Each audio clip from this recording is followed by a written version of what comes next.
There is a particular kind of silence that settles over Southern California in December. It is not the silence of snow or frozen ground. There is none of that here. It is the silence of warm, still evenings where the Santa Ana winds have died down for the night, and the desert sky hangs low and clear and full of stars that nobody seems to notice. It is the silence of neighborhoods where families are winding down, where lights go out one by one, where the ambient hum of the freeway is so constant that it stops being a sound at all and becomes something more like the background of existence. Gardena, California. A city of about 60,000 people tucked into the southern pocket of Los Angeles County, pressed between Hawthorne to the west and Compton to the east, just far enough from the ocean to miss the marine layer, but close enough to the city to feel its pulse. It is not a glamorous place. It is not the kind of neighborhood that ends up in travel guides or real estate magazines. It is the kind of place where people work, where children grow up, where laundry hangs on lines and the smell of someone's dinner drifts through open windows on a December evening. Ordinary, familiar, safe, in the way that most places feel safe until suddenly they are not. By December of 2001, the world had already changed in ways that most people were still processing. Less than 3 months had passed since September 11th. The country was raw, still tender, still trying to understand what kind of world it had stepped into. In Gardena, as in most places, daily life had slowly reasserted itself. Schools were open, jobs continued. Children still walked to the corner store and came home before dark. Parents still let their guard down in the particular way that parents in neighborhoods like this one do, because nothing ever really happens here, because the danger always feels like it exists somewhere else, in some other part of the city, in some other family story. Joaquina Aguilar was 13 years old. She had been born on June 26, 1988, and in the 13 years she had been alive, she had grown into a quiet, ordinary kind of person in the way that 13-year-olds often are, still half girl, half something else, still figuring out who she was going to become.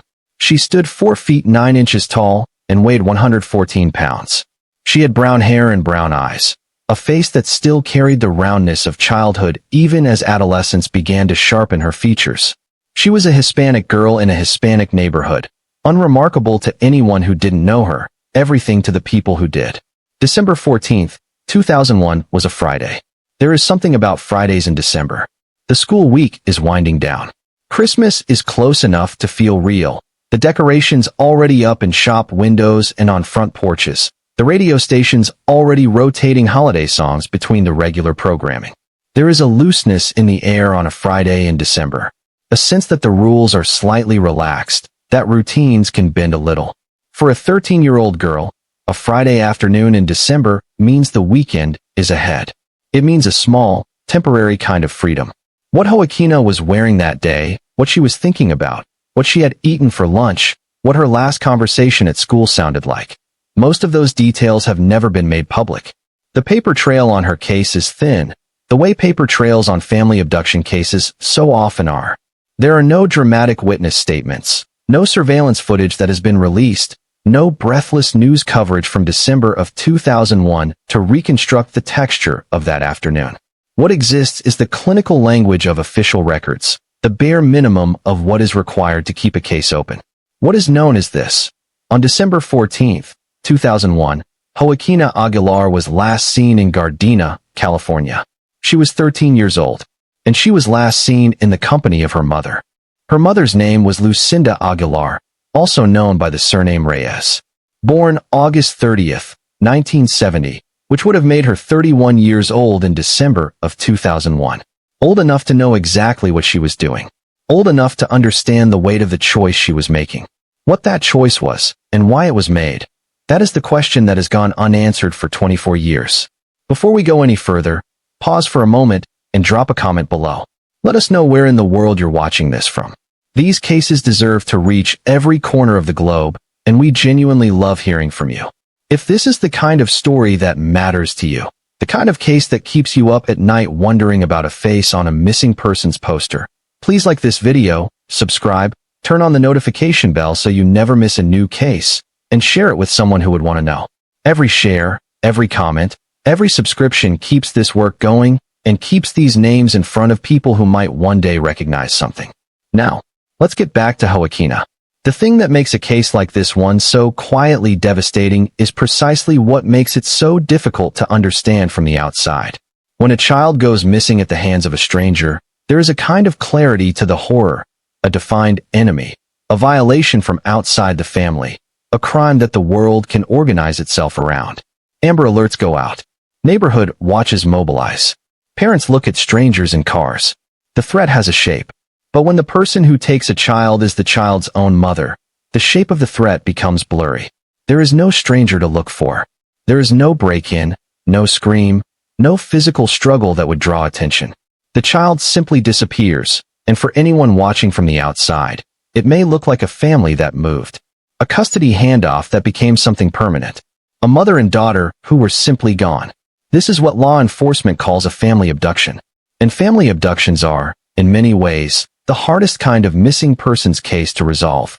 According to the National Center for Missing and Exploited Children, tens of thousands of children in the United States are reported as the victims of family abduction every year.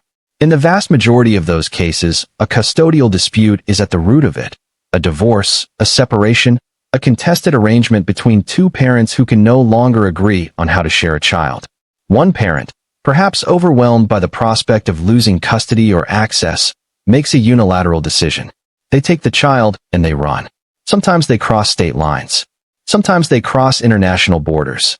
Sometimes they simply move across town and change their phone number and dare the other parent to find them.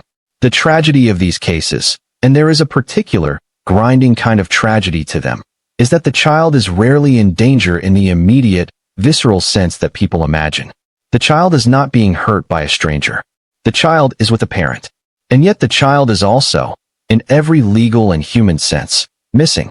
They have been taken from part of their life, cut off from family members who love them, possibly raised to believe a false story about who they are and where they came from. Joaquina Aguilar has been listed as a missing person since December 14, 2001. The California Department of Justice has her case in their database. The Gardena Police Department holds it under case number 011-1304.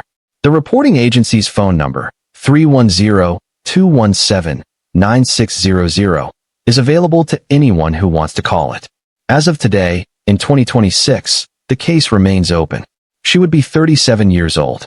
Somewhere, there may be a 37-year-old woman who does not know that there is a phone number attached to her name, that there is a case number, a physical description, a photograph on a government database. That somewhere, someone has been waiting 24 years for an answer. This is Joaquina's story. The city of Gardena sits on land that was once the southern edge of a Spanish land grant, a rancho that stretched across what would eventually become some of the most densely developed real estate in the country. By the mid-20th century, Gardena had become notable primarily for its card clubs. Gambling was legal here when it wasn't legal almost anywhere else in the region, and for the tight, working-class neighborhoods that grew up around them. By 2001, the city had a population that was majority-minority, predominantly Hispanic and Japanese American, with a history shaped by waves of immigration and the particular economics of living just below the poverty line of Los Angeles glamour without quite touching it. This is where Lucinda Aguilar lived. This is where Joaquina was last seen. The specific circumstances of December 14, 2001, what triggered the disappearance, what was said, whether there was a plan in place or whether it was an impulse, have never been made public in any detailed way. What is clear is that whatever happened that day, it was significant enough for the Gardena Police Department to classify it as a family abduction, to enter it into the National Missing Persons System, and to maintain that classification for 24 years. Something happened on December 14, 2001, in a quiet city at the bottom of Los Angeles County. And it changed the life of a 13-year-old girl in ways that may not even fully be known to the girl herself. That is what we are going to try to understand. Before the case number, before the physical description rendered in the blunt shorthand of law enforcement, female, Hispanic, brown hair, brown eyes, 4 feet 9, 114 pounds. Before the photograph on the California Department of Justice website, the kind of photograph that looks like a school picture taken in a gymnasium, the child squinting slightly into the camera, unaware that this image would one day become her public identity, would become the face that strangers would scroll past on a government database in the middle of the night. Before all of that, There was just a girl. Joaquina. The name itself is worth pausing on. It is not a common name in the United States, even among Hispanic families.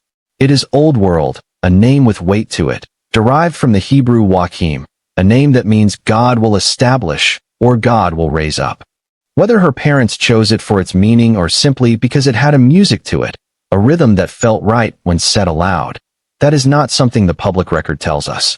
But it is a name that is uniquely hers, a name that distinguishes her from every other girl in every other missing persons database.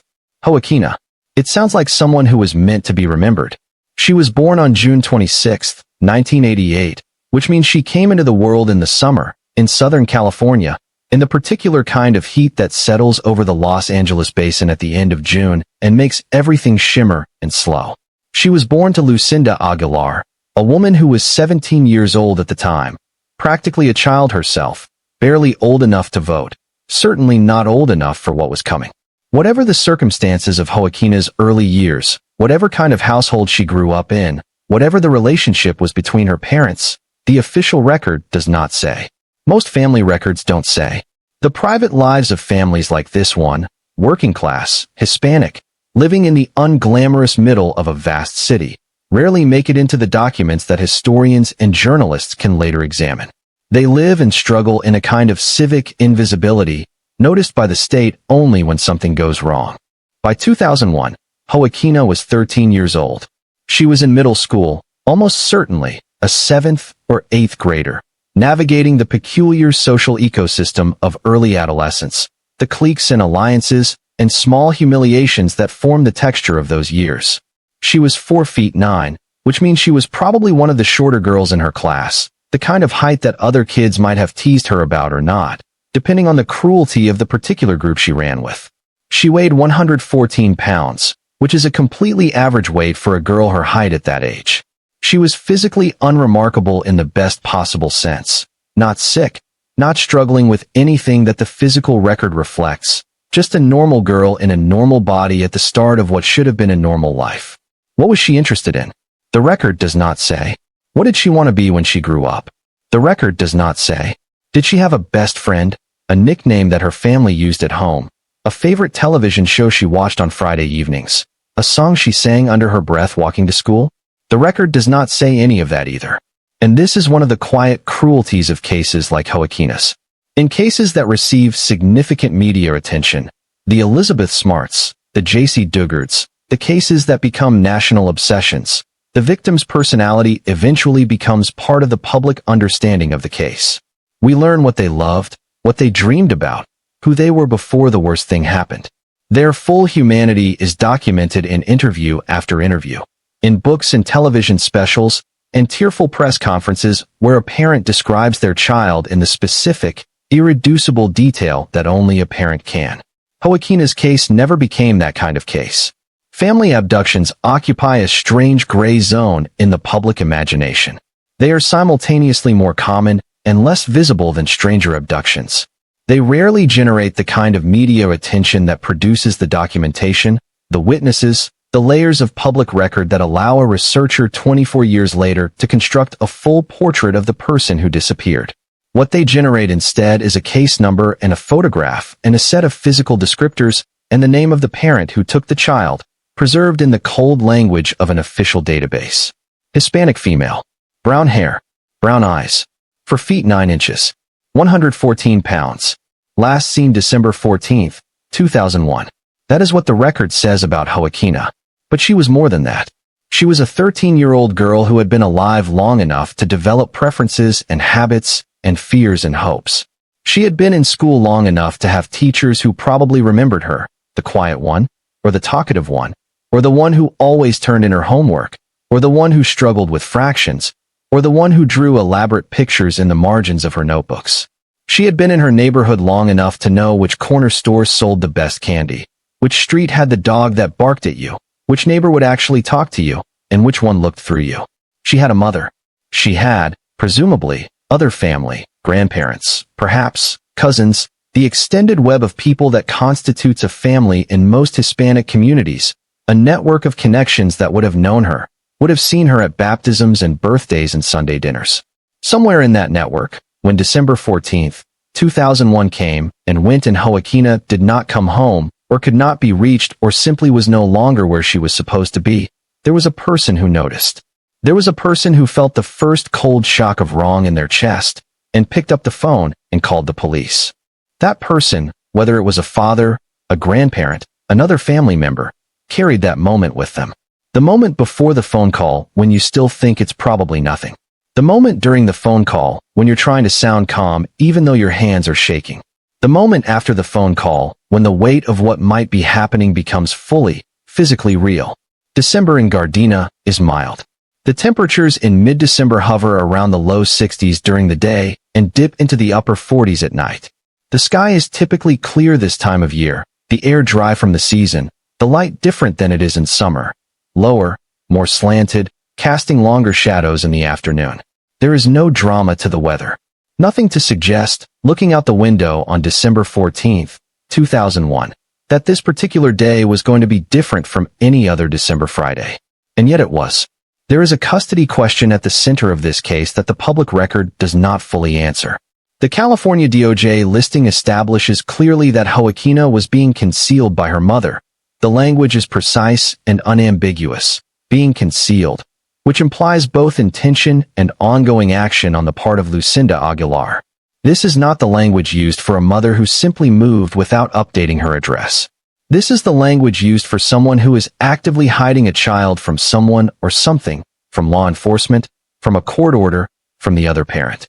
What that custody arrangement looked like in December of 2001, who had legal custody of Joaquina, whether there was an active court order in place, whether Lucinda was acting in violation of a specific legal document or in violation of a more informal arrangement, is not spelled out in the available public records. What is clear is that the Gardena Police Department opened a case, classified it as a family abduction, and reported it to the California Department of Justice, who in turn entered it into the state missing persons system, where it remains today.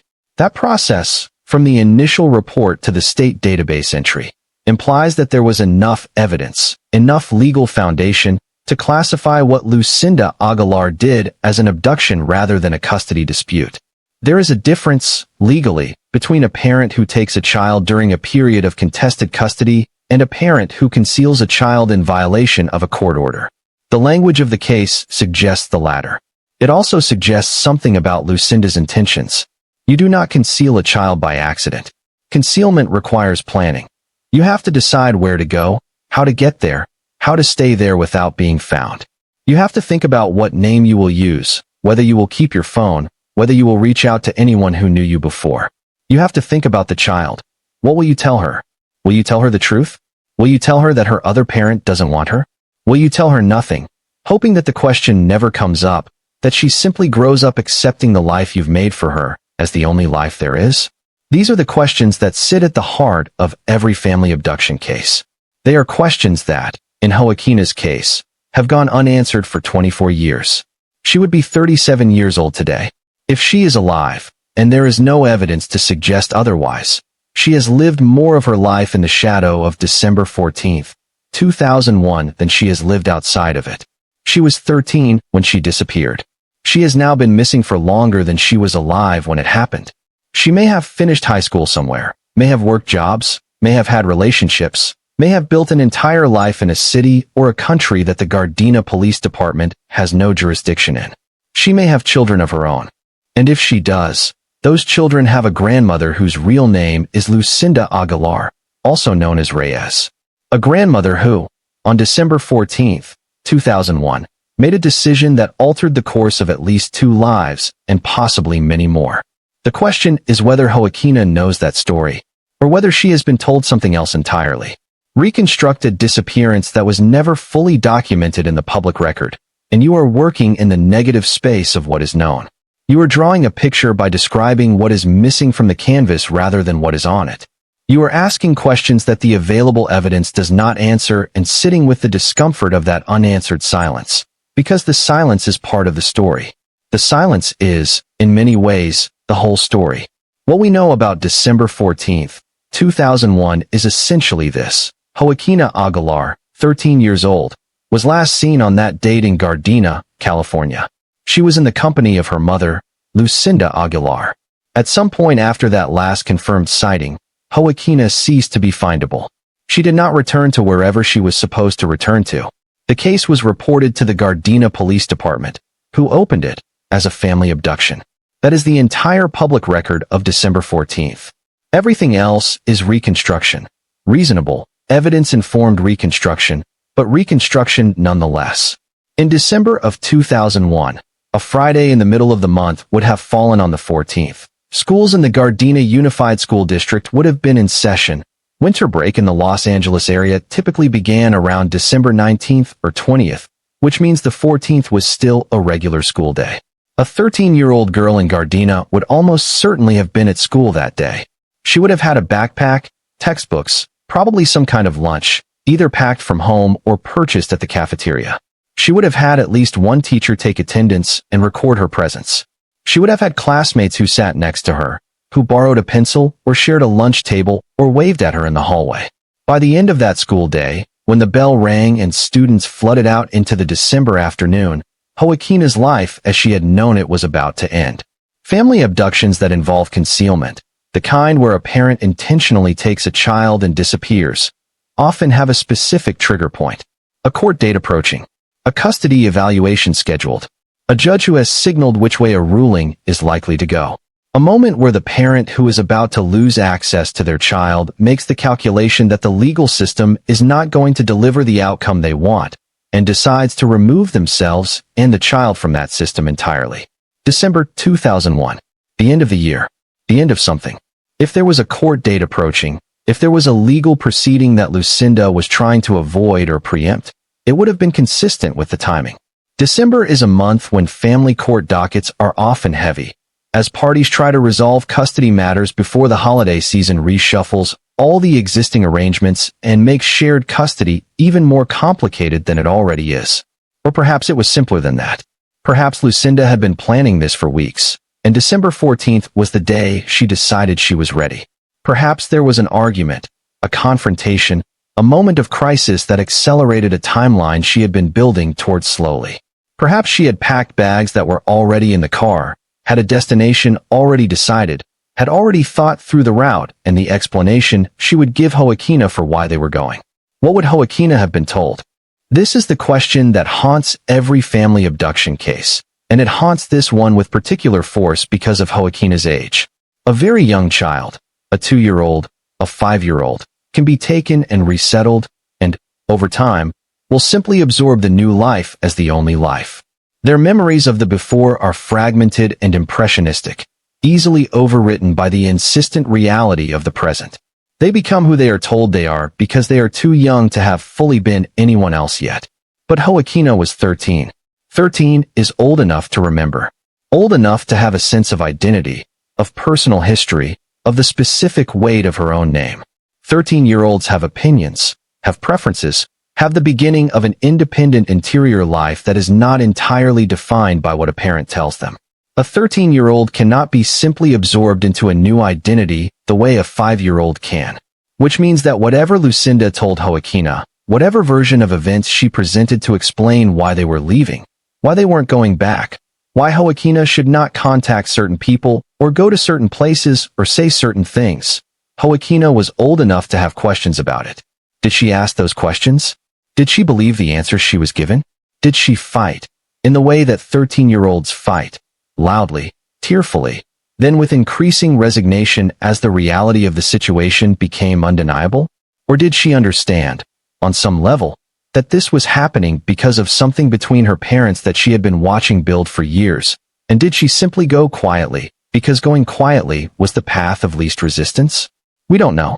What we know is that after December 14th, 2001, Joaquina Aguilar was not findable. The Gardena Police Department opened case number 011-1304. The California Department of Justice entered her name, her physical description, and the circumstances of her disappearance into the state missing persons database. The entry notes clearly that she is believed to be in the company of her mother and that she is being concealed. The mother's name, Lucinda Aguilar, also known as Reyes, is listed as the suspect. Her date of birth is recorded, August 30th, 1970. This is an important detail. Lucinda Aguilar also went by the surname Reyes. In the context of a family abduction where concealment is the intent, an alias is not an incidental detail. It is a tool. If Lucinda had documentation, or could obtain documentation, in the name Reyes rather than Aguilar, she could present herself to employers, landlords, schools, and government agencies under a different identity. Joaquina might have been enrolled in a new school under a different name. She might have been introduced to new neighbors as someone else's daughter, or as a daughter with a different surname, or with a different first name entirely.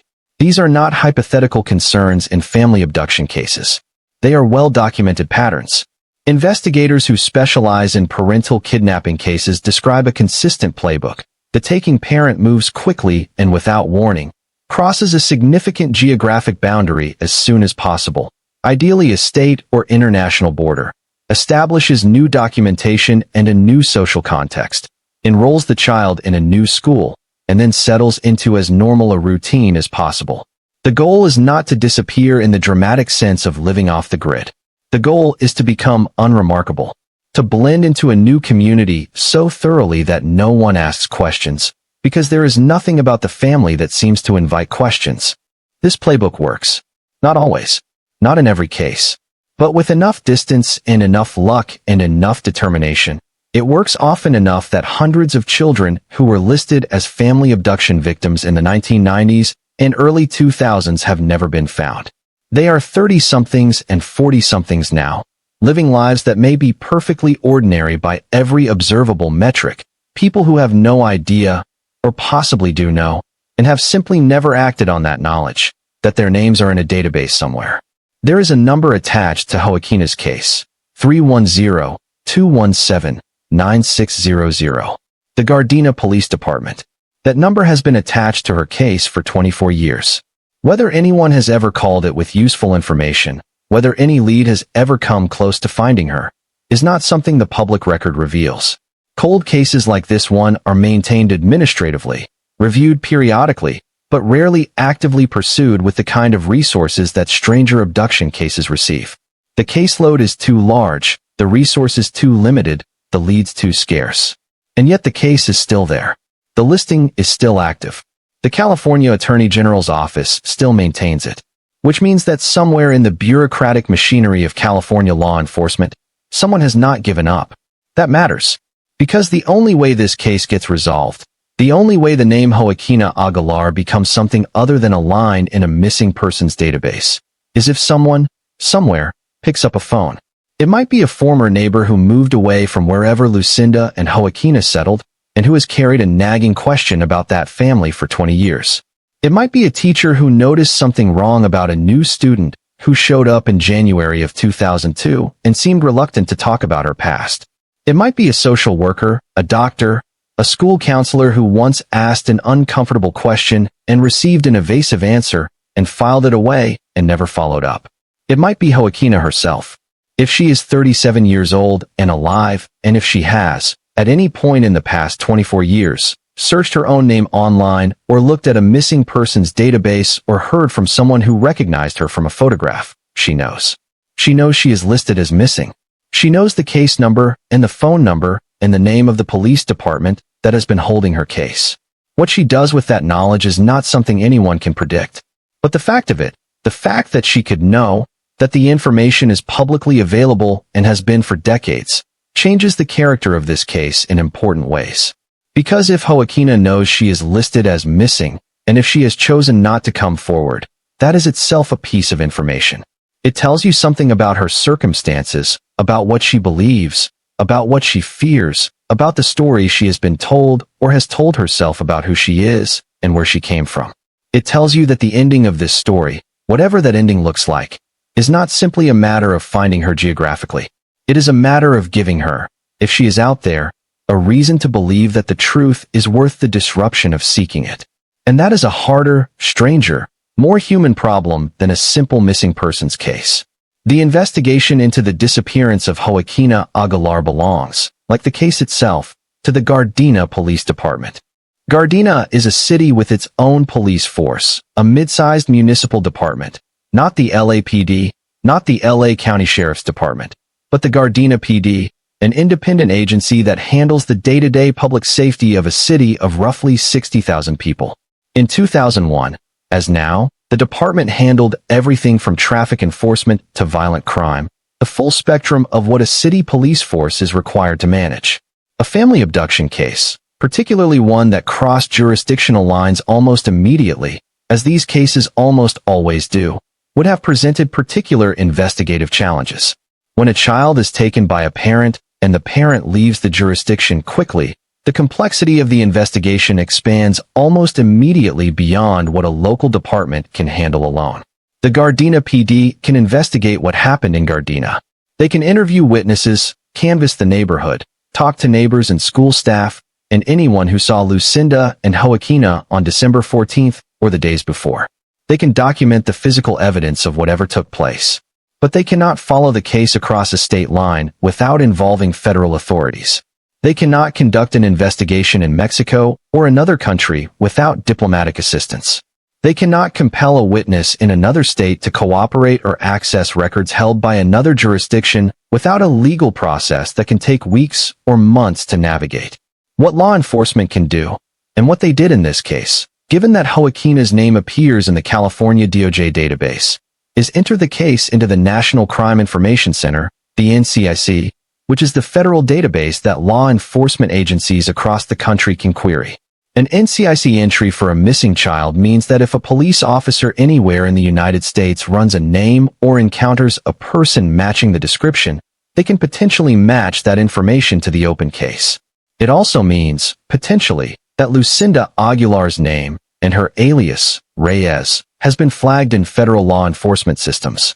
If she has ever been pulled over for a traffic violation, if she has ever applied for a government benefit, if she has ever had any interaction with law enforcement or any government agency since December 2001, there is at least a theoretical pathway for that interaction to generate a lead. Why that pathway has not produced a result in 24 years is a question with several possible answers. The first and most unsettling possibility: Lucinda and Joaquina left the United States. California shares a border with Mexico that is, in practical terms, extraordinarily porous. The San Diego-Tijuana crossing is one of the busiest international borders in the world, processing tens of thousands of crossings every day. In 2001, the scrutiny applied to people crossing southbound, from the U.S. into Mexico, was significantly less intensive than it is today. A woman and her teenage daughter crossing into Mexico in December 2001 would not have required passports.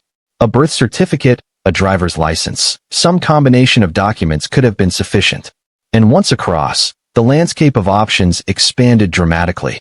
Mexico is a country of 130 million people, spread across a territory larger than Western Europe.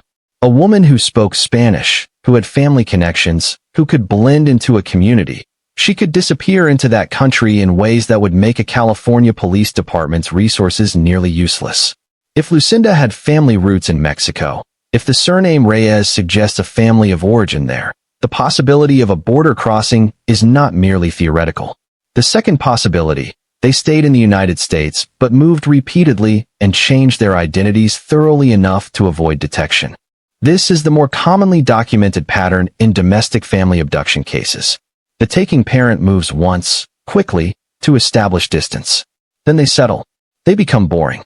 They build a life that looks normal from the outside, and the normalcy of that life is their protection. In 2001, before the era of social media, before the era of omnipresent cameras and digital records that follow every transaction, it was significantly easier to reinvent yourself than it is today. A new city, a new name, homeschooling or enrollment in a school under a different surname, cash transactions whenever possible. These are the tools of concealment that family abduction specialists describe again and again in the cases that went cold in the late 1990s and early 2000s. Lucinda's alias, Reyes, is exactly the kind of tool that would have facilitated this kind of reinvention. If she presented herself in a new community as Lucinda Reyes rather than Lucinda Aguilar, if she enrolled Joaquina in school under the surname Reyes or under an entirely different first name, the basic identity architecture of their lives would have changed enough to make a casual query nearly impossible to match against the open case. The third possibility: Someone in the extended family or community knew where they went and chose not to say. This is, statistically, the most common factor that allows family abduction cases to remain unsolved for extended periods. Family abductions rarely happen in a social vacuum. The taking parent almost always has family or friends who knew what was happening or who found out afterward. These people face a profound conflict. They are being asked, effectively, to cooperate with law enforcement against a family member or friend in a case where the victim, the child, appears to be with a parent rather than in danger in the conventional sense. The moral calculus is genuinely complicated, and many people resolve that complication by simply not coming forward. "She's with her mother" is a sentence that, in many communities, ends the conversation. Whatever the legal reality, whatever the court order says, whatever the missing persons database reflects, the emotional and cultural logic of that sentence carries enormous weight. A mother and her child together feels, in a fundamental way, like the world being as it should be. The violation of a custody order, the pain of the parent left behind, the long-term consequences for the child. These are abstractions compared to the immediate reality of a mother and daughter who appear, from the outside, to be doing fine. This dynamic explains why family abduction cases, which are numerically common, generate so little investigative urgency compared to stranger abductions. There is no crime scene in the conventional sense. There is no physical evidence of violence. There is no clearly terrified victim. There is a court order that has been violated and a parent who is missing and a child who is missing with them. And the emotional weight of that situation does not fit neatly into the categories that law enforcement and media organizations use to generate attention and resources. The Gardena Police Department opened case number 011-1304 in December of 2001. They filed it. They entered it into the appropriate databases. They pursued whatever leads were available to them. And then the leads ran out. This is not a criticism of the Gardena PD or of any particular investigator. It is simply the reality of how these cases work. A family abduction that crosses a significant geographic boundary and involves a parent who has thought through the concealment. These cases do not resolve through traditional investigative methods. They resolve through tips, through the passage of time, through changes in circumstance that force the truth into the open. A child who grows up and starts asking questions. A neighbor who recognizes a face on a Facebook post. A DNA database that connects a sample to a missing person's record. None of those things have happened yet in Joaquina's case. Not publicly, not in any way that has generated a resolution. But the world in 2026 is a very different place than the world in 2001. The tools available to investigators and to ordinary people curious about a name they encounter on a missing person's website are dramatically more powerful than anything that existed when this case was first opened. DNA genealogy databases, the kind that helped solve the Golden State Killer case and dozens of others, have become a significant tool in cold cases. If a DNA sample from Joaquina or a family member exists, if a relative has uploaded their genetic profile to a consumer genealogy site, the possibility of a match, of a connection being made, is real. It is not guaranteed. It may not happen.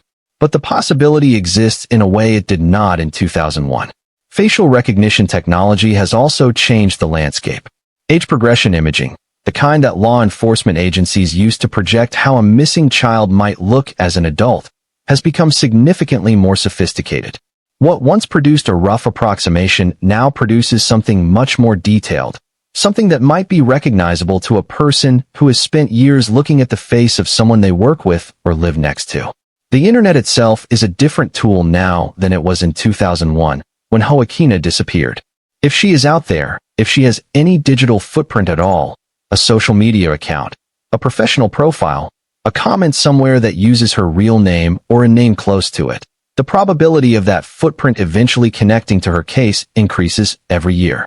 And there is always the possibility that Joaquina herself, at some point in the past 24 years, has searched her own name, has found the California DOJ listing, has sat with that information and decided what to do with it. What would you do if you were 37 years old and you discovered that you had been listed as a missing person since you were 13? What would you do if the story you had been told about your childhood, whatever story that was, turned out to have a different version, a version maintained by a police department in a city you might barely remember? Would you call? Would you reach out? Would you be afraid of what the truth might cost you? These are not rhetorical questions in Joaquina's case. They are the actual questions that determine whether this case ever gets resolved. And the answer to them depends entirely on what Joaquina knows, and what she believes, and what kind of person she has become in the years since her mother made a decision that changed both of their lives. There is a conversation that happens in the academic literature on parental abduction that most people never encounter, because it exists in journals and conference papers rather than in the places that most people consume information. It is a conversation about what happens to children, not in the moment of the abduction, not in the immediate aftermath, but over the long arc of years. What happens to the child who is taken at 13 and raised under a different name in a different city and told, or not told, some version of events that explains why their life looks the way it does? The answer, based on the research that exists, is complicated in ways that are important to understand if you want to understand Joaquina's case. The first thing to understand is that parental abduction is, technically and legally, a form of child abuse. This is not a characterization that everyone accepts intuitively, because the abuse is not physical in the conventional sense. The abducting parent is not beating the child or starving the child. In many cases, in most cases, the abducting parent loves the child in a genuine, consuming way. The abduction happens, at its root, because the taking parent cannot bear the idea of losing the child, cannot accept the outcome of a custody process, cannot imagine a life in which the child is not present. This is not the psychology of a monster. It is the psychology of a person whose love has curdled into something possessive and self-serving, who has made a decision that serves their own emotional needs at the expense of the child's well-being and rights. The damage to the child comes not from violence, but from displacement, from the severing of connections, from the disruption of identity, from the psychological weight of living inside a story that may not be true. Children who are abducted by a parent and raised in concealment often develop what researchers call a fragmented identity. They are who they are in the present tense, in the life they live. They have friends and experiences and a sense of themselves as a person. But underneath that present tense self, there is a gap, a space where a different self might have existed, a self with a different name or a different history or a different family configuration. Children who are taken at an age old enough to remember, and 13 is absolutely old enough to remember, often spend years negotiating between these two versions of themselves. There is also the question of loyalty. When a child is raised by a parent who took them from another parent, the child is placed in an impossible position. The taking parent is, in every practical sense, the child's whole world. They are the source of food and shelter and clothing and affection. They are the person who tucks the child in at night, the person who goes to parent-teacher conferences, the person who is there when the child is sick or scared or needs someone to talk to. To reject that parent, to view them with the condemnation that the legal system's characterization of their actions might suggest, is to reject the entire structure of the life that has been built. It is psychologically very difficult. In many cases, it is simply impossible. And so children in this situation often do something that researchers describe as a kind of cognitive splitting. They hold the taking parent in one compartment and the fact of the abduction in another, and they try not to let the two compartments touch. The parent is good. The parent loves them. The parent did what they did for reasons that the child may or may not fully understand, but reasons that at least some part of the child has accepted as sufficiently justifiable. Meanwhile, the fact of the abduction, the court order, the missing persons listing, the other parent somewhere wondering what happened to their child, lives in a different compartment, accessed rarely, with great discomfort, and put away again as quickly as possible. This splitting is not dishonesty. It is survival. What might Lucinda have told Joaquina? In family abduction cases where the child is eventually found and can speak for themselves, the narratives that the taking parent constructed are remarkably consistent. The other parent abandoned the family. The other parent was dangerous, abusive, unstable. The other parent doesn't love you the way I do. The other parent would hurt you if they had the chance. The legal system is corrupt. The court order was unjust. The authorities cannot be trusted. We had to leave because we had no choice. These narratives serve multiple functions. They explain the disruption of the child's life without implicating the taking parent's choices. They cement the child's loyalty by positioning the other parent, and, by extension, any authority figure who might challenge the narrative, as a threat. They make the child complicit in the concealment, because the child now shares the secret that they are hiding from a dangerous situation.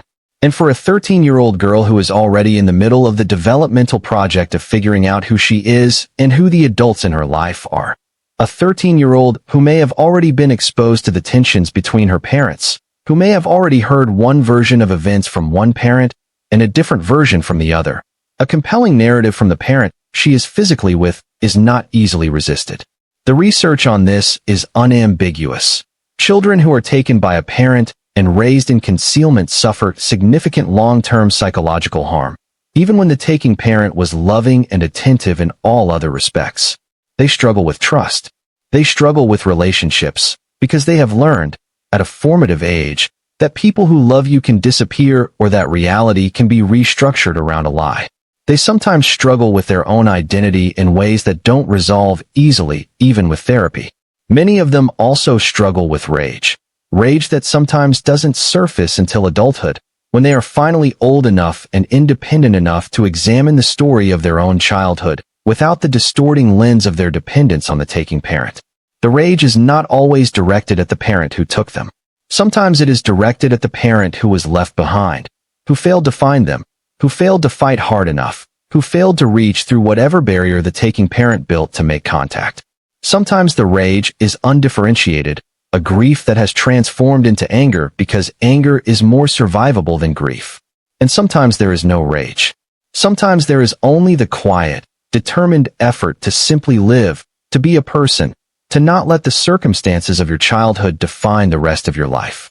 Sometimes the person who was taken at 13 becomes the 37-year-old who has made peace, not with what happened, but with the impossibility of changing it. Joaquina, wherever she is navigating some version of all of this.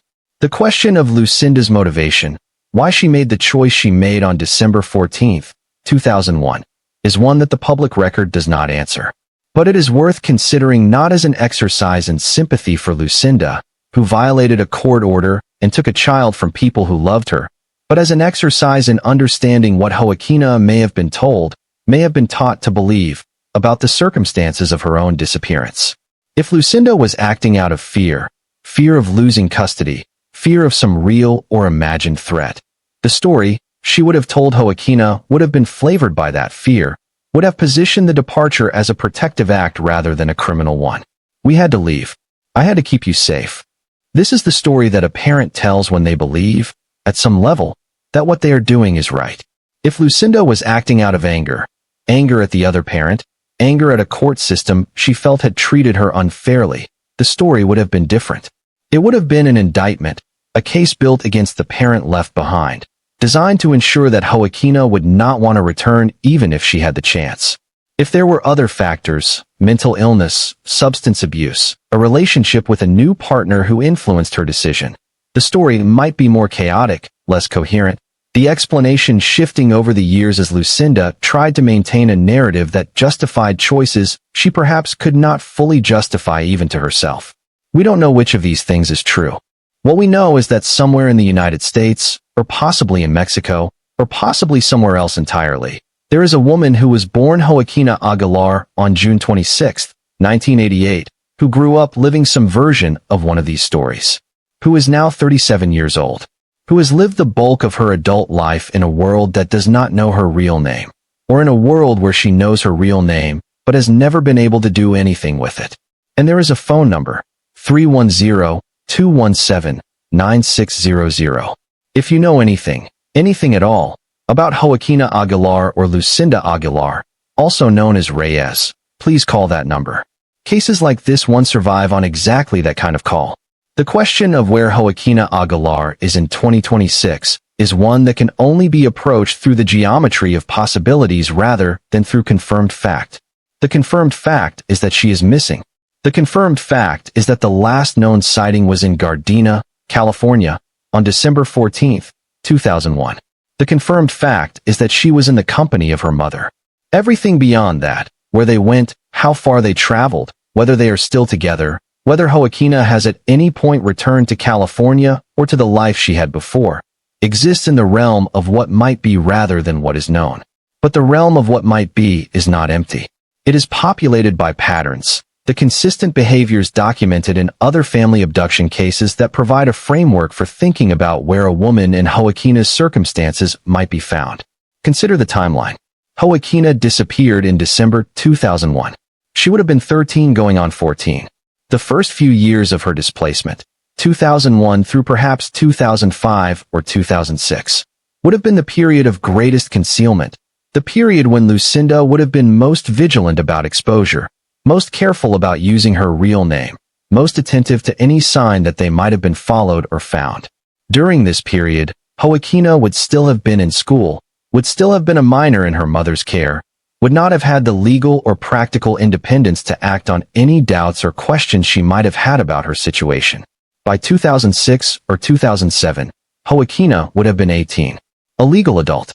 At that point, the dynamic of her situation changed fundamentally. She was no longer a child who could be legally retained by her mother. She was a person with her own legal standing, her own right to choose where she lived and what name she used, and whether she wanted to engage with whatever was waiting for her in Gardena. If she chose, at 18 or 20 or 25, to make contact with the Gardena Police Department or with the California DOJ, if she looked up her name online and found the listing and made the call, that contact would presumably have resolved the case, at least in the sense of determining her whereabouts and well-being. The fact that the case remains open suggests one of several things. Either Joaquina has not found or has not acted on that information, or she has reached out in a way that was insufficient to formally close the case, or she is in circumstances that prevent her from coming forward freely. The last possibility is the one that deserves the most careful consideration, because it speaks to the ongoing nature of whatever was done to her. If Joaquina was raised under a false identity, if her name, her history, even her citizenship documentation were altered or obscured during her formative years, the practical barriers to coming forward are not simply emotional. They are bureaucratic. They are legal. They are woven into the fabric of a life that may have been built on false premises. To come forward as Joaquina Aguilar might require dismantling or reconstructing a significant portion of her documented identity. It might expose her to legal questions about documents she may have used. It might generate consequences for Lucinda that Joaquina, regardless of what was done to her, may not want to precipitate. There is also the question of what coming forward even means when the person you are coming forward to is the Gardena Police Department, when you are 37 years old, when whatever happened to you happened a quarter century ago, when the people who were affected by your disappearance have also aged 24 years, and the world they were part of in December 2001 no longer exists in the same form. What would Joaquina be coming back to? This is one of the most challenging aspects of long-duration missing persons cases that involve family abduction rather than homicide or stranger kidnapping. In cases where a victim is eventually found, the reunion is not always the healing it is expected to be. The years of separation have not stood still. The family members who were left behind have changed. Relationships have shifted. Priorities have evolved. The grief of not knowing has transformed into something that may not smoothly transform back when the knowing arrives. The emotional reunion that everyone imagines, the arms open, the tears, the sense of restoration, is frequently more complicated and more painful than anyone anticipated. In cases where the victim was a child who has since become an adult, the complication is particularly acute. The family member left behind has been missing a child. The person who has been found is not a child. They are an adult with their own life, their own experiences, their own perspective on what happened and why. The relationship that was severed 24 years ago cannot simply be picked up from where it left off, because neither party is who they were in 2001. None of this means that resolution is not worth pursuing. It means that resolution, when it comes, will require more than a phone call. It will require patience and respect for what Joaquina has become in the years of her absence, and an understanding that her experience of what happened may be very different from the experience of the person who reported her missing. But first, she has to be found. What might she look like today? Joaquina was 4 feet 9 inches and 114 pounds at 13. Height is largely fixed by the mid-teens, which means she is probably still relatively petite as an adult. The physical features that distinguished her, brown hair, brown eyes, remain consistent with how she was described in 2001, though hair color, of course, can be changed and often is. At 37, she is solidly in middle adulthood, past the dramatic physical changes of adolescence and early adulthood, settled into whatever version of her face and body her genetics and life experiences have produced. What her face looks like is impossible to say with precision without an age progression image, which the available public record does not provide. The California DOJ listing includes a photograph that appears to be from around the time of her disappearance, a school picture type image of a young girl with brown hair, and the particular serious expression of a child who is trying to look composed in front of a camera. The woman she has become would be recognizable from that photograph the way any adult is recognizable from their childhood pictures. Same bone structure, same eyes, same essential architecture of the face, layered over with the specific markings of a life lived. Someone who knew her in Gardena in 2001 might recognize her today. A teacher, a neighbor, a classmate who has never forgotten her. Someone who knows her now, wherever she is, whoever she has become, might recognize that school photograph from the California DOJ website and feel a slow, cold recognition that asks a question they don't yet know how to answer. This is how these cases resolve. Not through dramatic confrontations, or chase scenes, or wiretaps. Through the slow accumulation of recognition. A face that triggers a memory, a name that surfaces in an unexpected context, a detail that connects a present-day person to a decades-old file. DNA technology has changed the calculus of these cases significantly. Consumer genealogy databases, the kind that millions of Americans have submitted samples to in the interest of tracing their ancestry, have become inadvertent repositories of missing persons leads. When a family member of a missing person submits a DNA sample to one of these databases, any close relative of that person who has also submitted a sample will appear as a match. If Joaquina has ever submitted a sample to Ancestry or 23andMe or any similar service, even under a different name, the possibility exists that a relative on the side of the family she was separated from might match with her profile, without either party initially understanding the significance of the connection. This is not a guaranteed resolution. It requires the right people to have submitted the right samples and for the resulting match to be noticed and correctly interpreted. But it has worked in other cases. It has found people who were lost for longer than Joaquina has been missing. There is also social media.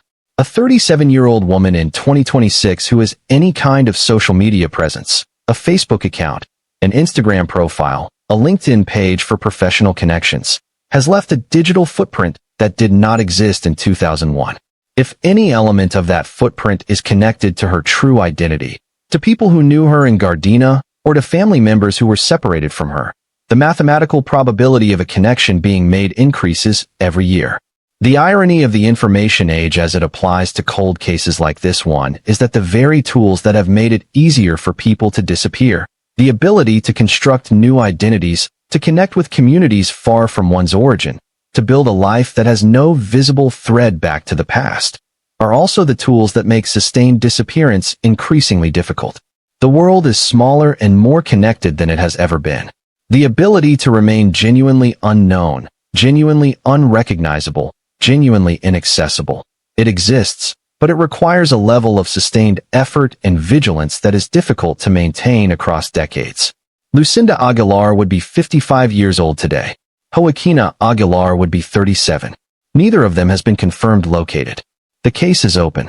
The number is 310-217-9600. If you know something, please call. There is a parent somewhere who has not seen their child since December 14, 2001. Think about that in the most concrete possible terms. Think about what it means to have a 13-year-old child one day and then not have that child the next day. Not because of death. There is no body to grieve, no grave to visit, no defined ending around which to organize the mourning. Because of a choice made by another adult. Because of a decision to take and conceal and vanish. The first days after a disappearance like this one are characterized by a particular kind of suspended disbelief. The brain resists the information. The child is not here, but surely there is an explanation. Surely this is a misunderstanding. Surely the phone will ring in an hour and it will be fine. The mind generates one possible scenario after another, each one a slightly more plausible account of why the child has not come home yet, each one a temporary shelter from the knowledge that is slowly becoming unavoidable. Then the days stack up. 3 days. A week. 2 weeks. The knowledge that was avoidable becomes unavoidable. The child is not coming home. Not because of an accident or a misunderstanding or a miscommunication, but because someone took her. Someone who knew her. Someone who was supposed to protect her. Christmas comes, in 2001, 11 days after Joaquina disappeared. The decorations that were put up before December 14th are still in place. The tree, if there was one. The lights on the porch. The presents that were already bought, wrapped, placed under the tree, or hidden in the closet for Christmas morning. All of it acquired in the expectation of a child who is no longer there to receive it. There is no category for this in the public understanding of grief. When a child dies, the protocols of mourning are established, painful but navigable. When a child is abducted by a stranger, the community rallies in ways that are specific and recognizable. The search parties, the candlelight vigils, the media coverage that turns the missing child into a public figure and the family's grief into something shared. But when a child is taken by a parent, when the crime is not a stranger's violence but a family member's choice, the grief is privatized in a way that is almost uniquely painful. It is not publicly legible. It does not fit the pattern of the stories people know how to respond to. And so it is experienced largely in isolation, without the scaffolding of community support that other kinds of loss generate. The parent left behind in Gardena in December 2001 was left not with a death to mourn, but with an absence to maintain, an open wound that neither healed nor resolved, that existed in the particular liminal space of not knowing. Not knowing where Joaquina was. Not knowing if she was safe. Not knowing what she had been told, whether she thought about the family she had been taken from, whether she was happy or miserable or somewhere in between. Not knowing is its own category of suffering, distinct from, and in some ways harder than knowing the worst. The families of murder victims, for all the devastation of what they have lost, have the grim consolation of certainty. The suffering ends. The story has an ending, even if it is an unbearable one. The missing persons families, particularly the families of long-duration cases, the ones that stretch across decades, have no such consolation. Every year that passes without resolution is another year of maintaining hope against the accumulating weight of evidence that hope may be futile. Every birthday, every holiday, every ordinary Tuesday when a parent thinks about a child who would now be 14, then 20, then 30, then 37, every one of those moments is a small reopening of the wound. There are support organizations for the families of missing persons. The National Center for Missing and Exploited Children has resources for families. There are therapists who specialize in what is sometimes called ambiguous loss, the grief that attaches to people who have disappeared without a definitive ending, people who may be alive or may be dead, people who exist in the perpetual present tense of missing rather than in the clear past tense of gone. These resources exist because the need for them is real and documented. Whether the family left behind after Joaquina's disappearance accessed these resources, whether they found ways to live with the uncertainty that did not destroy them, is not something the public record tells us. What it tells us is that the case remained open, which means someone continued to maintain it, continued to be invested in its resolution. Cases do not stay open for 24 years without someone caring enough to keep them alive. The community of Gardena in 2001 was not, to any documented degree, mobilized around Joaquina's disappearance the way communities mobilize around stranger abductions. There were no candlelight vigils reported in the local newspapers. There was no media coverage that surfaced in a search of the public record. The case was handled quietly, in the way that family abduction cases almost always are, as a matter between families and law enforcement, rather than as a public crisis that required the community's active engagement. This is one of the persistent inequities in how missing persons cases are treated by the media and by the public. The hierarchy of attention is not random. It reflects deeply embedded assumptions about whose disappearance matters most, whose story is legible as a tragedy, whose face fits the template of the missing child that generates emotional response and media coverage and public pressure to solve the case. Joaquina Aguilar was a Hispanic girl from a working-class neighborhood, taken by a parent rather than a stranger, in a case with no dramatic crime scene and no photogenic family spokesperson to give press conferences. She was not invisible. Her case is in the California DOJ database. Her name is searchable, but she was close to invisible, in the way that thousands of cases like hers are close to invisible. This is worth sitting with, because it is part of why cases like Joaquina's remain open for so long.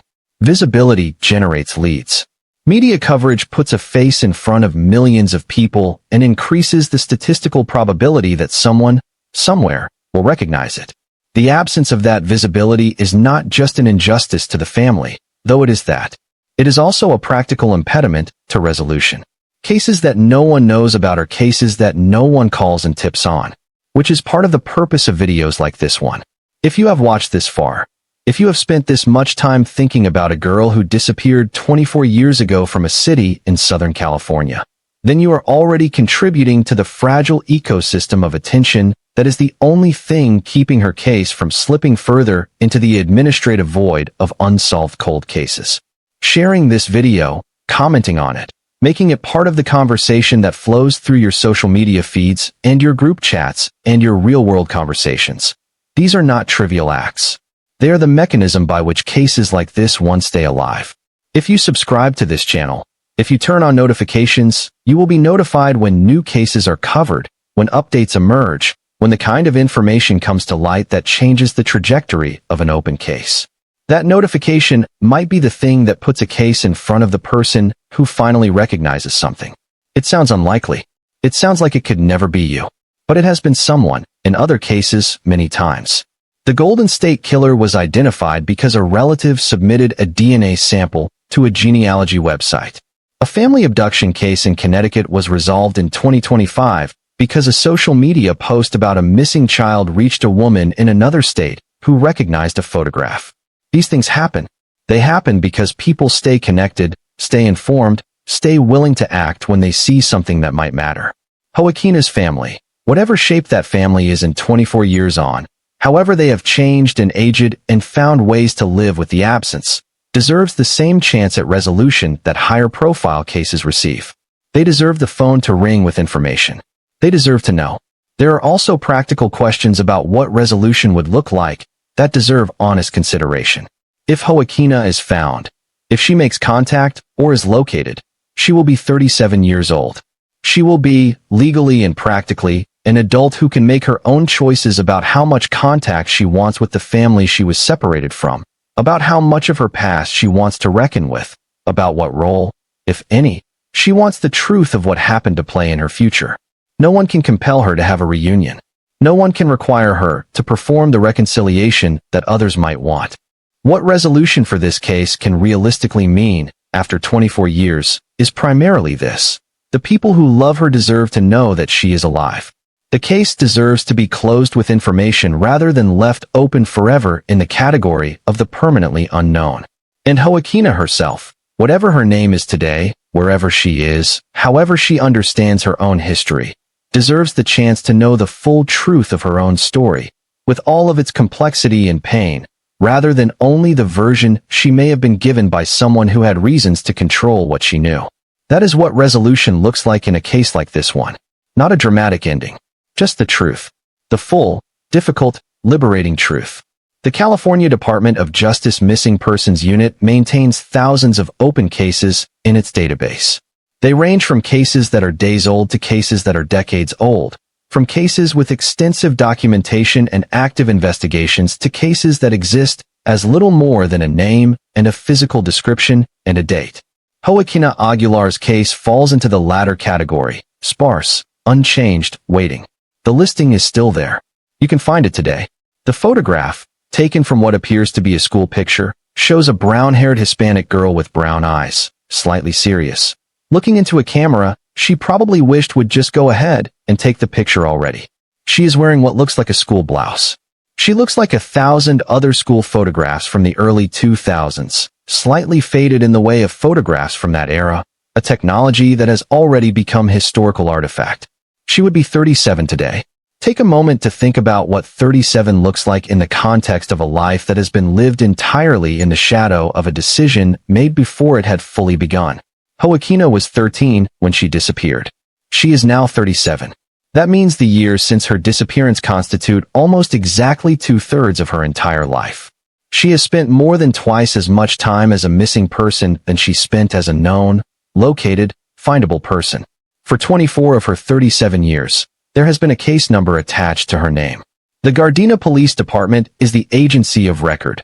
310-217-9600, case number 011-1304. The case classification remains family abduction. The suspect remains Lucinda Aguilar, also known as Reyes, born August 30th, 1970, who would be 55 years old today. Nothing in the public record has changed since the case was opened. This is the quiet horror of the long-cold case. Not a dramatic horror, not the horror of violence or catastrophe, but the slow, grinding horror of time passing without resolution, of a case that exists in a state of permanent suspension, neither solved nor abandoned. The bureaucratic machinery that maintains it continues to function. The database entry continues to exist. The case number continues to be attached to a name and a face and a date. But Joaquina remains missing. In the years since 2001, the world has changed in ways that are almost too numerous to catalog. The smartphone did not exist when Joaquina disappeared. Social media did not exist. The streaming services that host true crime content did not exist. The genetic genealogy databases that have resolved so many cold cases did not exist in the form they exist today. The facial recognition technology that can now generate an age progression estimate of extraordinary accuracy did not exist. All of those tools are available now. What would it take to use them effectively on this case? The most immediate need is information from the public. Not a detective's investigation, not a federal operation, but the simple, low-tech act of someone who knows something picking up a phone. The people most likely to have that something are the people who knew Lucinda Aguilar or Joaquina Aguilar in December of 2001. The people who might have heard from them in the weeks and months after they disappeared. The people who may have received a phone call, a letter, a message through a mutual friend, some communication that confirmed they were alive and indicated something about where they had gone. These people may not have come forward in 2001 for reasons that made sense at the time. The complications of family loyalty, the sense that this was a private matter, the belief that it would resolve itself, the simple uncertainty about what to do.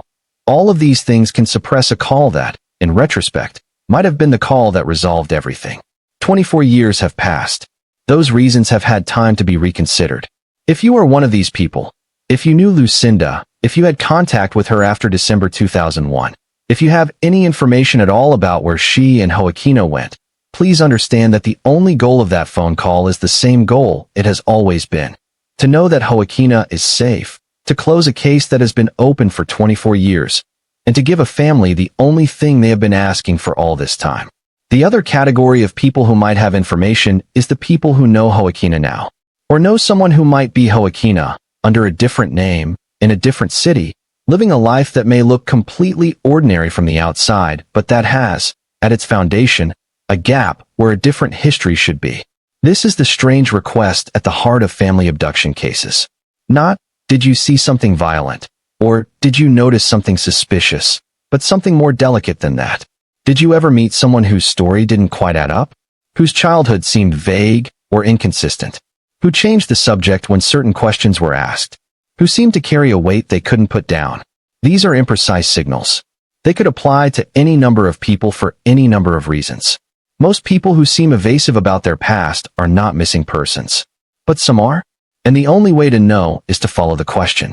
The photograph on the California DOJ website is available to anyone who wants to look at it. It is not age progressed. It is the photograph from 2001, the school picture of a 13-year-old girl. But the California DOJ also maintains age progression capabilities for cases like this one, and the investigating agency, the Gardena Police Department, has the ability to request updated materials if there is reason to believe they would help generate leads. If you are watching this and you want to see that photograph, search Joaquina Aguilar, California Department of Justice Missing Persons. The listing will appear. The case number is 011-1304. Look at the photograph. This is the face of a girl who was 13 years old on December 14, 2001, and who has not been publicly confirmed alive since that date. Somewhere, the woman who has grown from that face is living a life. She is 37 years old.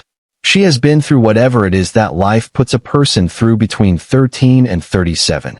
The education and the work and the relationships and the losses and the slow accumulation of experience that constitutes a human life.